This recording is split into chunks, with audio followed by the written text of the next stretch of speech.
Hey guys, if you can think about how you found this podcast, maybe it's on Instagram or TikTok, maybe someone shared it with you. I don't run ads for the show or have sponsorships, so the only way this grows is through word of mouth. If this was valuable for you in any way, my only ask is if you could share this with someone who you think would help their investing journey or business. Thanks a lot, and let's get to the episode.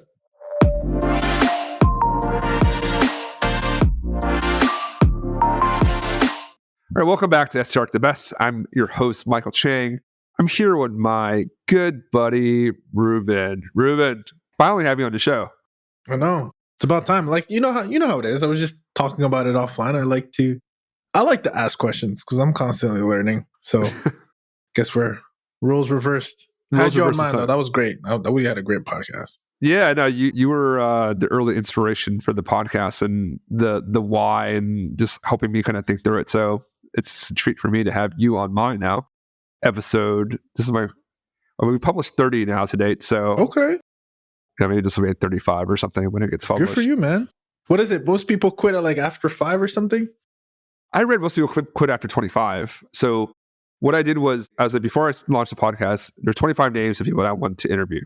So I was like, if I don't have 25 names and I thought I can get to them and why I would want to talk to them, I'm not even going to start it. So it took me actually a little while to get to that. And then I was like, okay, I'm committed to doing this. And then, yeah, it's great. So folks that are listening, we appreciate your support. Please subscribe on Apple Podcasts or Spotify. Subscribe. And honestly, I got to say this because it's on top of mind and on my chest. Like, I think it's one of the biggest underutilized tools.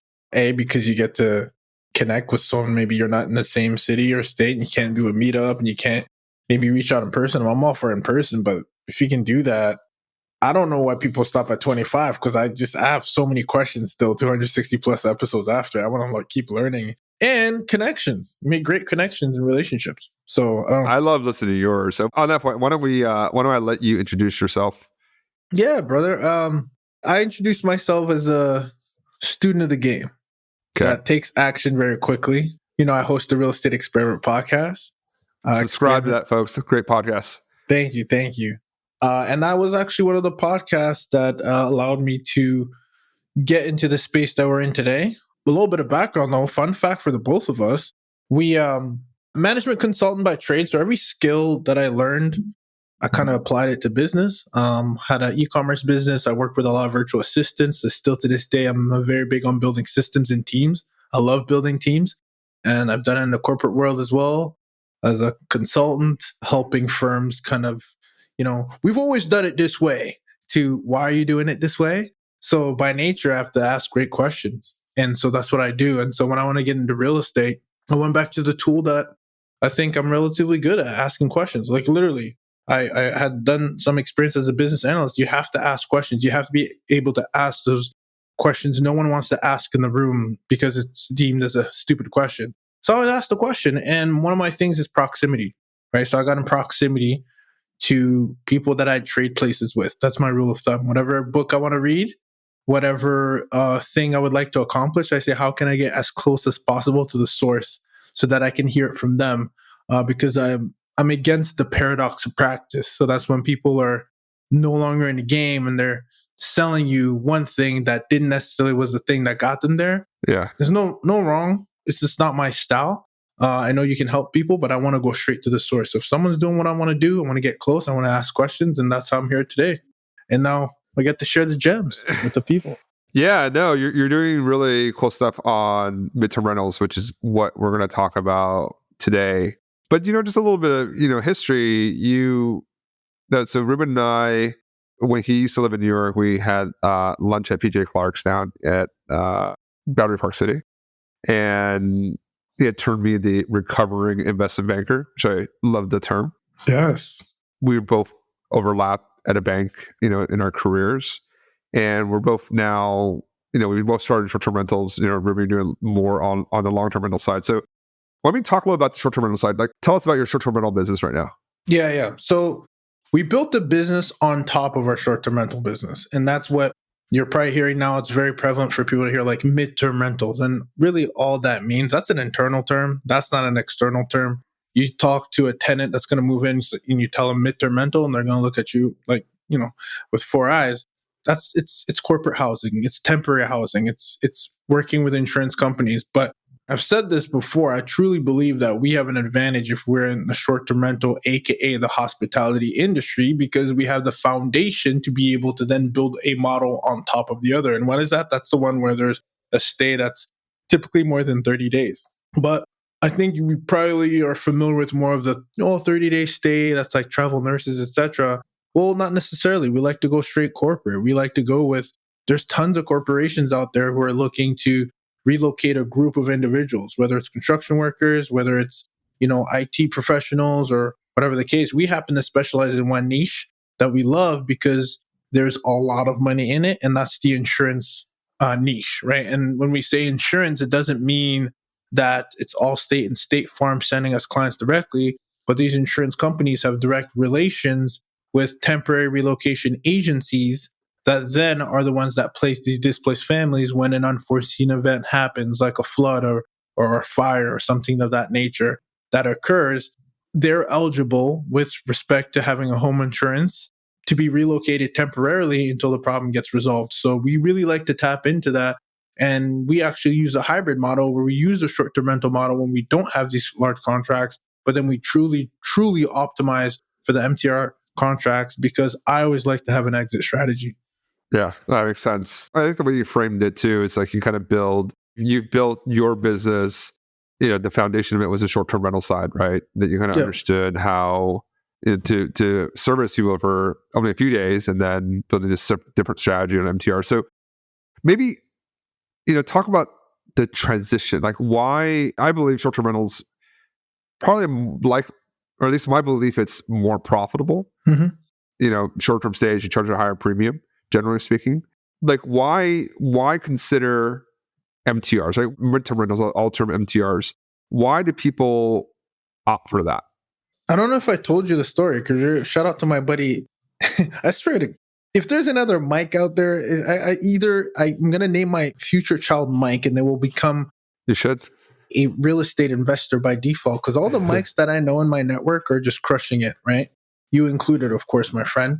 So we were talking about Mike Elefante. A huge shout out to him, because I remember I was in his, we had a mastermind together. He had a mastermind, and what you're saying is actually accurate with respect to where you are in the marketplace, right?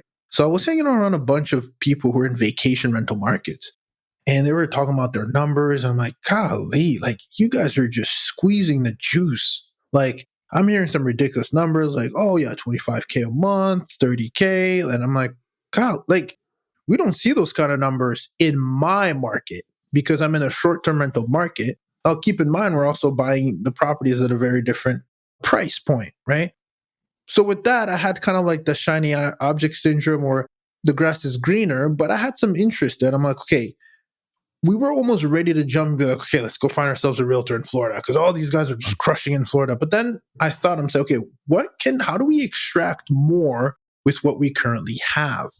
So that's how we got into the mid-term rental space, and that's how we got into a lucrative area. Because now if I tell you like, hey, yeah, Mike, we're able to bring 10K a month, you might say, well, Ruben, that's an off month for me. Well, yeah, if your market at peak season is going to make 30K, there's no reason why you should optimize for that. However, there's a caveat to that, because it's all with respect to the price and value of your home. So for us, it made sense because, typically in our market, we're getting like maybe like 6K, 7K top month gross. Now, mind you, these homes are like 1,900 or 1,800 for the mortgage. So again, decent margins compared to, again, all relative, right? All relative to what we're buying, because you might have someone else in another market that has an overhead of 5,000 and then they're grossing.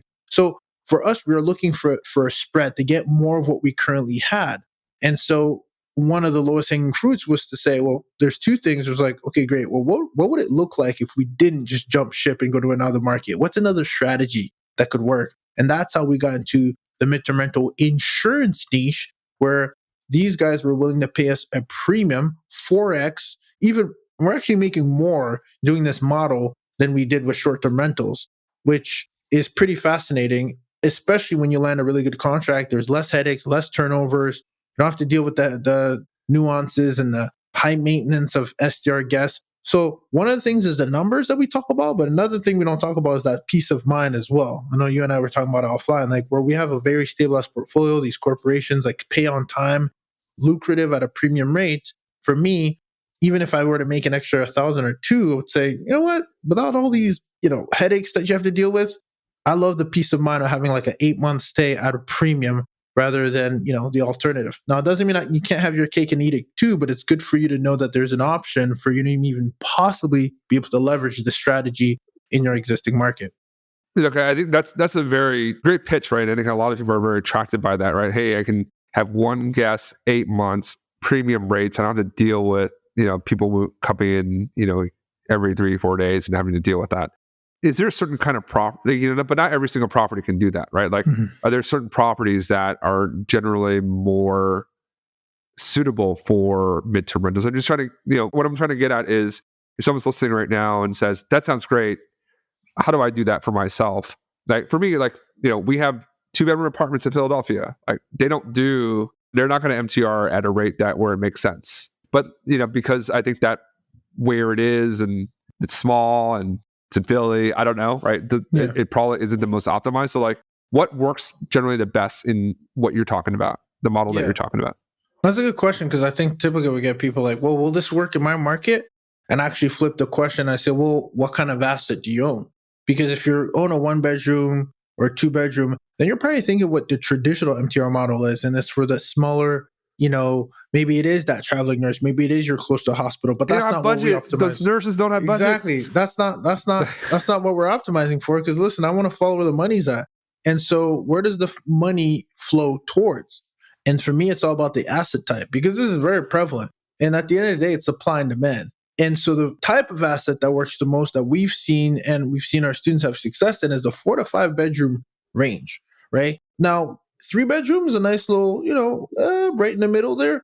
But why not go for 4 if you can? And I mean, if you're going to go ahead and buy, if you're going to go ahead and co-host, I like to always say, Mike, I always want to increase my chances. Because it's not like people always ask, like, is it this or that? It's not this or that. It's just, can I increase my chances of landing a contract? Because I always say this, and whoever's watching my YouTube channel, I literally repeat this all the time because I think it's 100% true. It's like, it's easy and it's possible to fit a family of 2 in a 5-bedroom home, but it's hard to fit a family of 5 in a 2-bedroom home. So we've done that. We've had an 8-month contract where there was 2 people in a 5-bedroom home. We could fit them because there was a need that couldn't be met. And again, our home was wheelchair accessible, as in it wasn't ADA compliant by any means, but it was, master was on main. Everything was accessible on the first floor. Again, we had a fenced in backyard. We're increasing all of our chances to be able to host a family, which maybe there is somebody that has a physical limitation, or maybe there is, by the way, 70% of the families that we've had have had pets.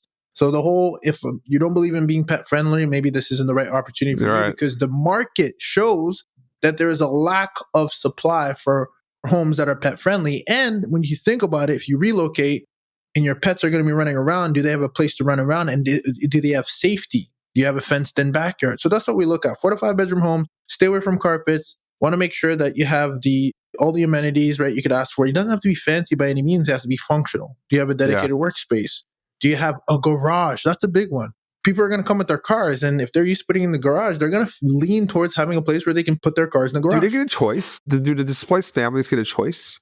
Yeah. Do they get like, hey, the insurance company goes to them and says, hey, we have 3 choices for you. And they're like, okay, I like, Ruben's place versus, John's place. Well, it's a good question because I'll give you a scenario to answer your question because I'm a visual person. So let's say I got to relocate a family of 5 with 2 dogs, right? And I got to be in this specific zip code because I got to be close to home.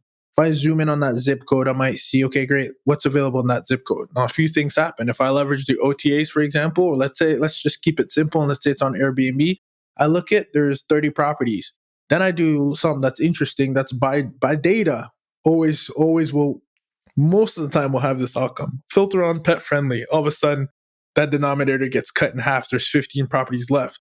Now, then I'll do, well, that's fine. They're available now, but I need to relocate this family for the next 3 months. What's available for the next 3 months? All of a sudden, there's 4 properties available. Now I'll look at those 4 properties and there'll be 2 things.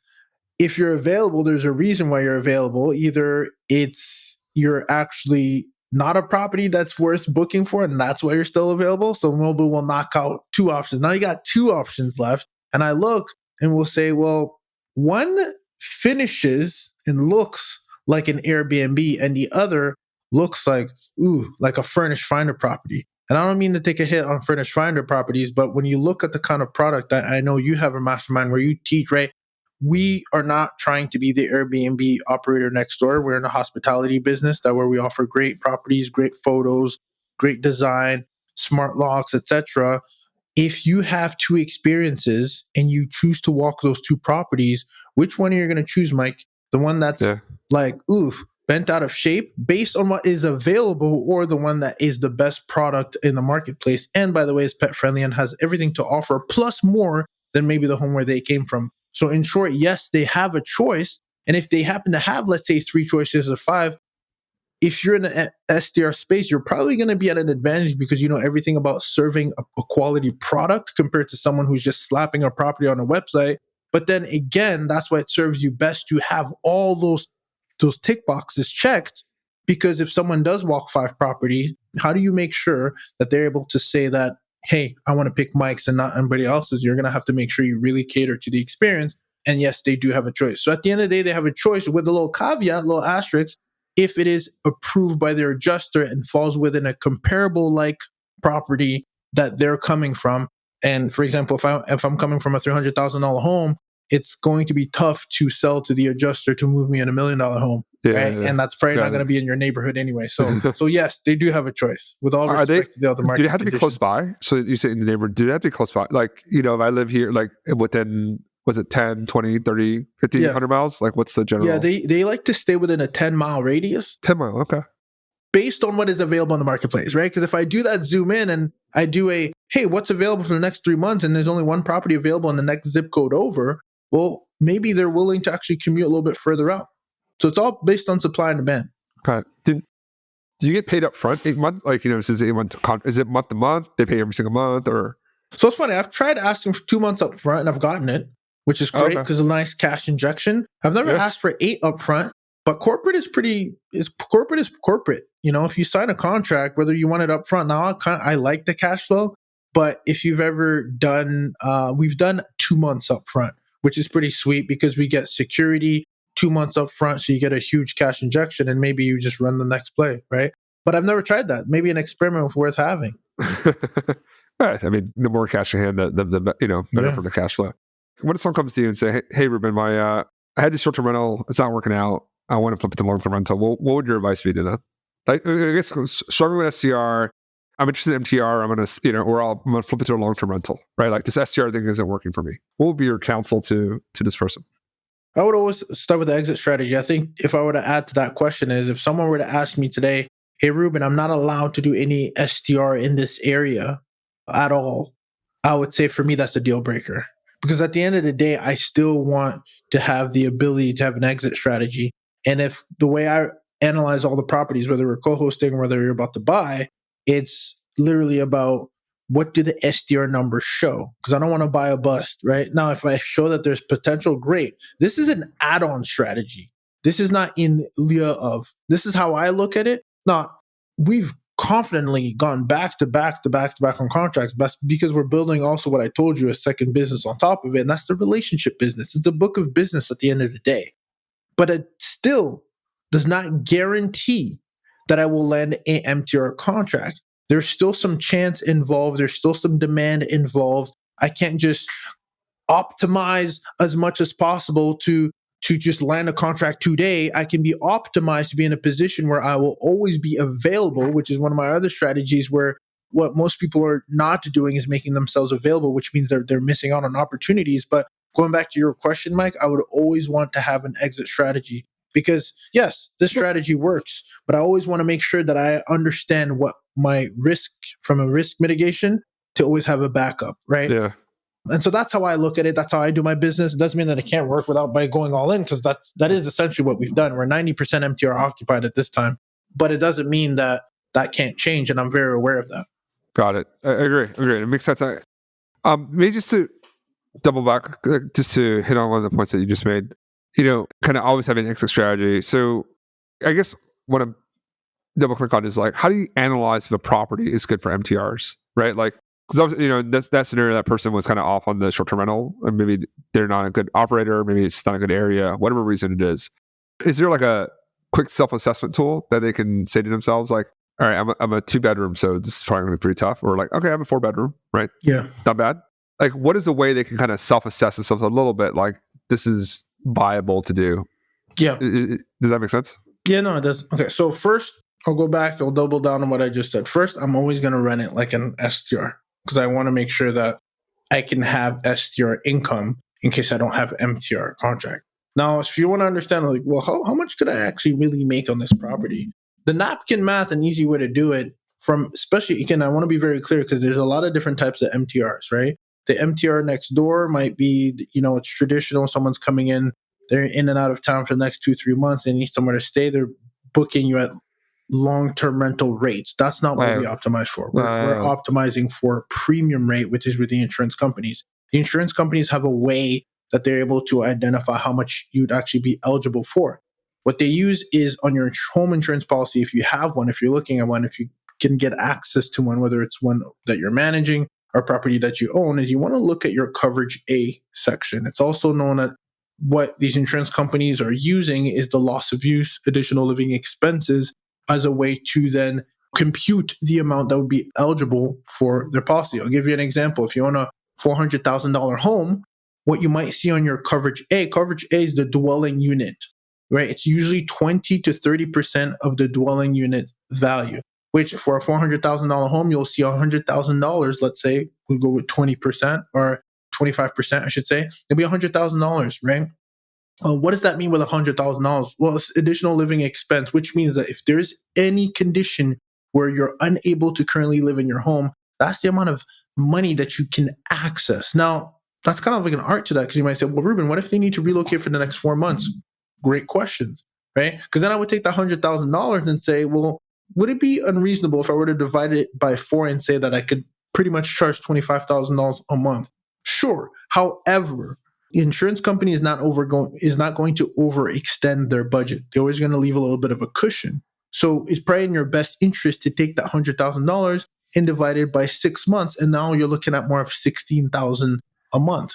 That is a good ballpark. Now, keep in mind, there's a few key things you may want to ask if they're coming in. If they're coming in with water damage, you might be like, okay, that could be anywhere from 3 to 5 months.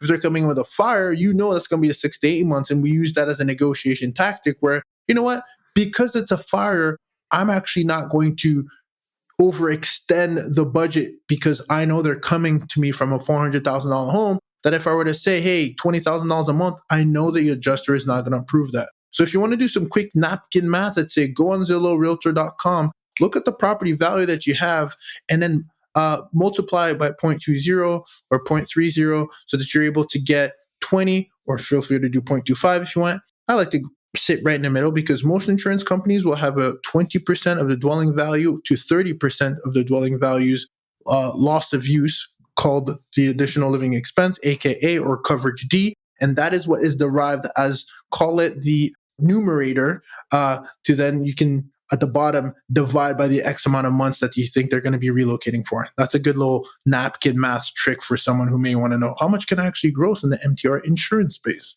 Interesting. Okay, that's do you mind? So actually, while you were talking here, I was like, I just pulled up like a quote I had. So I don't own this property or anything, but I'm just curious. Like, I'm looking at the subject A here.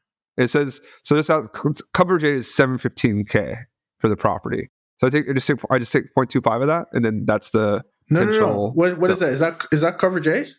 Coverage. Yeah, I'll show you. This goes on YouTube. So if you're watching this now and you want to see what we're talking about here, I'm gonna put Ruben on the spot here, and yeah, for sure. Take a look at this for me.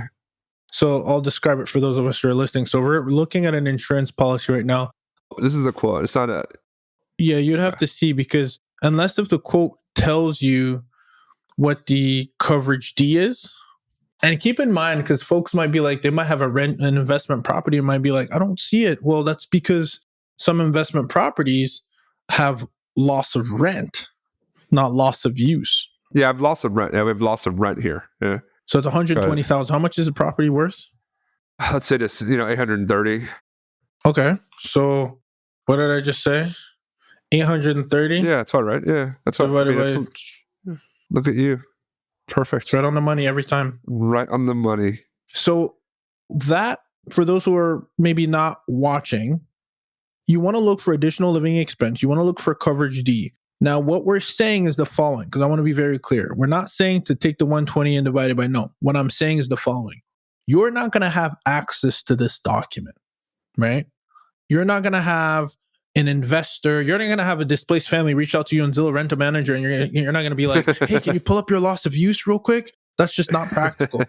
However, what you're going to know is if someone reaches out to you because you've done the homework ahead of time and you've looked your property up, and maybe you don't even need to look it up because maybe you're like, Ruben, I have no idea where to find this. I know it's dug up somewhere deep. Since I closed, I haven't even looked at this. No problem. Go on Zillow, look at what your property is worth. Take 20 to 30% of that. That is on average. I've looked at many. It's either 20% or you're 30. Now, if you come back to me and say, hey, Ruben, mine's 15. Well, guess what? There's this, with respect to the insurance company that you're using, there's a range. There's even ranges that say unlimited. That's right. Unlimited loss of use. I've worked directly. I think it's USAA. They have unlimited. So all I'm saying is because someone is going to come to your property and because they're looking to be within a 10-mile radius to relocate a family, because they're looking to relocate a family in a similar zip code and a similar like kind of property, you can use your own as a comp to get an idea of the kind of budget that they're working with so that you can then set your price for the monthly and set it so it's competitive so that you don't leave too much money on the table, but you also don't break and bust the deal. Does that make sense? That's a lot of value you're dropping too, folks. So I appreciate you walking through that math. I think a lot of people have that same question like that I did. Like, how do you actually just do the quick napkin math? That's perfect. Just go on Zillow times 0.2 and, that gives you a ballpark of what the annual, or is that, so is that like, ooh, great question. Is that annual? Is that annual? Is that 8 months? Is it 6 months? Per claim. Okay. Now that goes without saying. I'm not saying you're not going to pay a higher insurance company if you have 2 claims in a year. That's between you and your insurance company, and that's typically what they're going to do. They're going to increase your premium. But so don't go ahead and start, making a bunch of. It would be not even in your best interest, right? But that's per claim. Yeah, that's per gotcha. claim. Interesting. Right? Interesting. Some of them are annual, right? So just everyone do your due diligence to your insurance company. But like what you're asking me is like, hey, what happens a year after if they run out of budget? That's between the insurance company, right? Your company is probably not going to leave you out to dry, but we've seen some cases too where they're like, hey, listen, they've run out of money, right? So what happens next? That's the house isn't fixed. They got to go figure it out themselves. That's between you and I would put it this way. I had a gentleman who came on, shout out to Andy. A lot of us are just programmed to call our insurance company when something goes wrong. Remember, the insurance company has their best interest. Make sure you speak to a public adjuster before. I've had a public adjuster add extra zeros to my claim, right? Because they're experts. They're like an attorney for making your own claim. I always focus on the who, not how. So to anyone who's listening, I don't wish it upon yourself, but when something, if it's a matter, if not when, if you're anything like us, we've been through a battle stories after battle stories. We literally had a basement flood twice back to back. You couldn't even make it up. But because if you have a public adjuster, when it happens, make sure you remember this. Call your public adjuster before you do anything because you want to make sure that you're squared away and you squeeze your juice. These insurance companies these are billion-dollar companies. This industry has so much money. Think about it for a second. You're paying a premium on a mortgage every single month, and maybe 1 out of 10 homes end up having to do one of these, filing a claim, which means, what do you think happens with all the premiums you've been paying? They invested in markets and they make a ton load of money. I can tell you that right now. There is not a shortage in amount of money. They actually had an excess amount of money that they didn't use, right? So keep in mind when you start being shoved around and like, can you do better? This company has a small budget. I've had all sorts of conversations. There's always more money on the other side. It's a matter of stating your cause. Now, it's about also understanding that if I have a claim that came in, 4 dogs and 13 chickens, I know for a fact there are less options out there. And for that reason, you should be able to charge for a premium for that because you're solving a complicated problem.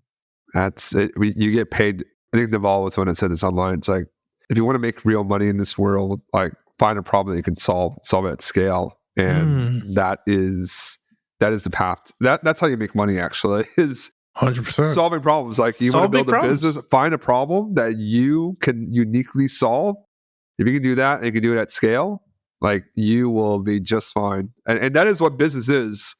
I was just talking to a friend of mine who was, and we're just like, she has two businesses. She has a catering business and she has a restaurant in New York that does $7 million total a year. Jeez. I know, it's crazy, Restaurant? right? Yeah, and I had a catering business. I didn't even know when she told me we were prepping for it. She was telling me, I was like, "Ooh!" So that's gonna be a separate episode, folks. So make sure you watch that. Next time you're in New York, I'll take you. Take you and Sully.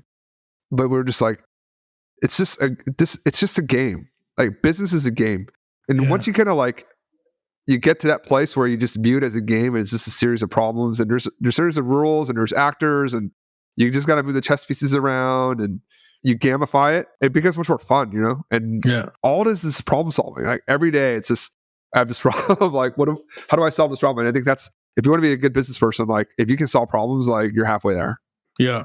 And I think another thing that will serve your audience too, because I know that one of the things you do very well is teaching people how to arbitrage. People are always like, "Bro, Ruben, I'm 100% occupied." Dude, if you solve that problem, that relocation specialist is going to come back to you time and time again. Like, it's not about you. It's about who loses if you don't win. Like, in our mastermind, I've had so many times where we've been 100% occupied. They come to me because we have the relationship keyword. Then I'm able to funnel it over to someone else. Maybe you do a referral fee. Maybe you do a co-host fee. We had a co-host where if you're going to do co-host, I would highly recommend you to have a separate contract with an addendum stating what happens when you land a lucrative contract, because maybe it's not the same 25 to 75 because you have to work for that relationship. Maybe you structure a win where there's, minimum, you get this, maximum, that, whatever. There's like some kind of, you don't overcomplicate it, but set it up that way, because now you have an extra tool in your toolbox that is also a selling point to investors or partners that you're working with, where you say, hey, short-term rentals is great, but we also have relationship with insurance companies that we work with directly, which allows us to have, stays that we can book at a premium. And we have that relationship. So that's another thing that we can offer. And I will reach out to you as the homeowner when I do have an availability or a request. Does that work with you? And by the way, if I do reach out, I just want to set precedence by the terms. Would these terms work for you? What's the number that you need to have, right, to be at peace? Great. Boom. Handshake, right? Because now you're solving a problem with somebody else's asset, right? And I think there's a huge opportunity to do that for those who are looking for different ways to add value to their business. But I'm glad I know you, so it will just be like, I have access to all these insurance companies, but they're my partner Ruben. So, that's huge leverage. Who not how? As you should. Sure. Exactly. No, it's obviously, I'm very big on short-term rentals, but I also know the power of midterm rentals. It's a very viable strategy. There's a place for it, just like there's a place for short-term rentals. The more arrows in your quiver, the more tools in your tool set, whatever analogy that you want, cliche you want to use, the more capability, the more people the better business person you will be. And I think it's very hard to disagree with that statement. And to your, we were talking earlier about the podcast. So, you definitely were one of the inspirations for me to start this. It's, I love having these long form conversations with other guests with you. It's a great way for you and I to catch up. We haven't spoken in a little bit. And it's nice to spend the last 35 minutes with you. So I appreciate you spending time with us today. For folks that are interested in short-term, in midterm rentals, first, Ruben is really one of the experts. So if it's something you're interested in, really should reach out to him and have a conversation. What's the best way for people to find you? Sure. Just go to my website, experimentrealestate.com. I'll have a little blueprint for you guys for free, MTR Insurance Blueprint. Just put in your email, get it sent right your way, and at least you can be in proximity. My assistant does check the emails, and it does make it my way. And I do have a lot of, boot camps that I'll do, or, webinars and here and there. But if you're interested in this, you want to get more information, definitely go to experimentrealestate.com and grab the MTR Insurance Blueprint. All right, experimentrealestate.com. It will be in the show notes. Click on that, send Ruben an email or his assistant an email, and they will get back to you. Ruben, my final question, which I ask every guest: business is a team sport. Yeah. Those words are no truer words are spoken than that. It is absolutely a successful business is a team sport. We wouldn't be where we are today without people that have been kind to us, that maybe didn't need to be, and just did it out of the kindness of their hearts. Who was someone like that for you who, went out of their way and really kind of helped you along in your journey to get to the successful, good-looking entrepreneur you are today? Wow. My goodness. There's so many people, but specifically because we're on the topic of midterm rentals, I'll give a huge shout out, a combination to Dr. Rachel Gainsborough and Mike Sjogren. It's funny because Mike came on my show in episode 91, and he was a client of mine at the time because we launched Short-Term Rental Secrets podcast. And he's like, I retired my mother. I retired myself and my wife in 18 months with this model. And I was like, what? I had a bunch of syndicators on my show, storage. I had never like short-term rentals. Like, okay, like if you're 50, 70% occupied, that's not 100% occupancy. Like I just did not have the right paradigm. Right. And I think it's so important. I'm very big on that. I have a mindset coach literally that just talks about changing your paradigm, change your life. If you change the way you look at things, the things you look at change. I think it's in your best interest. If you've looked at all your portfolio the exact same way, you just need to plant the seed and look at it a little bit differently because it's the exact same asset type. There's people out there who don't believe and you just have not looked at the numbers for short-term rentals who own a bunch of long-term rentals and they just don't know that it exists. Just like this, you could add this model, right, to your existing portfolio, right? It's not in lieu of, it's and just have a complete paradigm shift. So huge shout out to Michael Sjogren because he gave me that foundation. And then Dr. Rachel Gainsborough was in my neck of the woods. I was like, how are you getting these large margins within the same marketplace? You mean I don't have to go to Florida? And she's like, let me show you. And I think it's in your best interest to surround yourself with people who, it's funny, I was having a conversation about this with someone. A lot of the people that I surround myself with, I'm always stretching, right? Like I love hanging around you. You're just like, you told me something personally. I told you about it. I'm like, dude, add an extra zero. I was like, yeah, you're right. Why am I thinking small? But a lot of the people that I hang around with, they just have an abundance mindset. It's not like if I tell you something, it takes away from me. And I think that's so critical when you pick who you want to learn from, is you want to pick to learn from someone who just has like an infinite supply of knowledge and willingness to give and share. And I think I'm blessed, and I'm very grateful for those people that come in my life, including yourself, Mr. Mike, Mr. Appreciate Chang. that, Ruben. Appreciate you, brother. Yeah, no, I appreciate you. I appreciate the compliment, and shout out to Mike Sjogren, him and Mike and P. They had me on their podcast early when I was kind of starting out my journey, and Dr. Rachel was super kind to me and Liz when we met at Nashville. She didn't really even know us then, and she sat us for like 30 minutes and we just had questions. We're like, hey, you're the MTR person, can we sit and talk to you? She's super generous with her time, just really explaining stuff, and seeing her in Nashville, just she immediately remembered like we just had a kid and everything, just like great people. And yeah, you're right, like just surround yourself with the abundance mindset of good people, and great things will come. So thanks for coming on today. I really appreciate your time, and look forward to great things to come from your end. Hey, listen, the feeling is mutual. Anytime I can be in proximity to my man, I'll take it any day. Say less. Nashville 2025. All right, man. Absolutely. Thanks, brother.